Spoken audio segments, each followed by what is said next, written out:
มือนี้หัวตามีเวลาสิมาลงคลิปข่อยกับแม่ครัวข่อยสวยไปตามๆกันตั้งแต่เช้าฮอดบ่าย3 โมงทุกคนยิ้มแย้มแจ่มใสขนาดเลยด้วยความหวังอันยิ่งใหญ่ของทุกวันที่16ด้วยคติโบราณเพิ่นถือว่าคันอยากถือเลขมือเลขออกให้เว้าน้ำกันมวนๆมื้อนี้ข่อยอ้าปากขึ้นข่อยว่าอีหยังแม่ครัวข่อยก็ยิ้มให้อย่างเดียวบ่มีปากบ่มีเสียงนึกว่าเป็นใบพุ่นละคันมือใดบ่แม่นมือเลขออกข่อยท่านได้อ้าปากแม่ครัวข่อยก็ยุ้มหัวข่อยแล้วพอสิ้นเสียงประกาศหลังบ่าย3 โมงเท่านั้นล่ะข่อยกับแม่ครัวข่อยสวยไปตามๆกันพากันบ่ถือเลขเดี๋ยวเบิ่งหน้ากันก็บ่ได้สิยิ่งแขวใส่กันเอาโลดบรรยากาศแตกต่างกันกับมื้อเช้าบักย่างค่ะโดยเฉพาะแม่ครัวตาบ่มีฮอดแรงสิย่างข่อยเลยบอกแม่ครัวตาว่าชีวิตยังมีงวดหน้าเสมอคันเหงื่อบ่ออกก็คือสิบ่ได้ดอกเงินเทวดาเว้าแล้วก็พากันมาเฮ็ดงานหาเงินใส่หนี้ค่าเลขเพิ่นมื้อนี้สิพามาเบิ่งตำซั่วปูหน้าดองด้วยสูตรของแม่ยิราตีคือเก่าหลังจากแม่ครัวตาใส่ทุกอย่างลงไปแล้วก็โคเลทุกอย่างให้มันเข้ากันหลังจากนั้นก็ใส่เส้นขนมเส้นลงไปตามด้วยต้นบักฮุ่งแล้วก็ผักลวกขั้นตอนนี้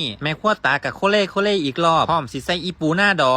องสูตรของแม่ยิราตีมันเต็มท้องทุกโตถ้าโตใดบ่มันก็เอาไว้ทาป่นให้พนักงานกินว่าแล้วเฮาก็ใส่อีปูหน้าดองลงไปเพียงแค่นี้เฮาก็ได้เมนูตำซั่วปูหน้าดองสูตรของยายละตีแล้วเบิ่งดูพวกเจ้าว่าสีสันมันน่ากินบ่ปูหน้าดองโตใหญ่ๆมันเต็มกระดองออเดอร์นี่พร้อมไปส่งให้ลูกค้าแล้วออเดอร์นี่แม่ครัวจุ่มของเฮาสิไปส่งให้ลูกค้าอยู่บ้านพักตำรวจผู้ใดอยากกินก็โทรสั่งได้เด้อครับยามมื้อแลงเฮาก็มีบริการไปส่งอันนี้ก็เป็นบรรยากาศยามแลงของเมืองมันจ๋าวัตคำมาเงียบปานปาซาหาลูกค้าก็บ่มีหรือว่าเพิ่นก็ซื้อเลขบ่ถือคือกันกับข่อยก็เลยบ่ออกมาหากินข้าวบ่ต้องเศร้าชีวิตยังมีงวดหน้าเสมอวันที่1เจอกัน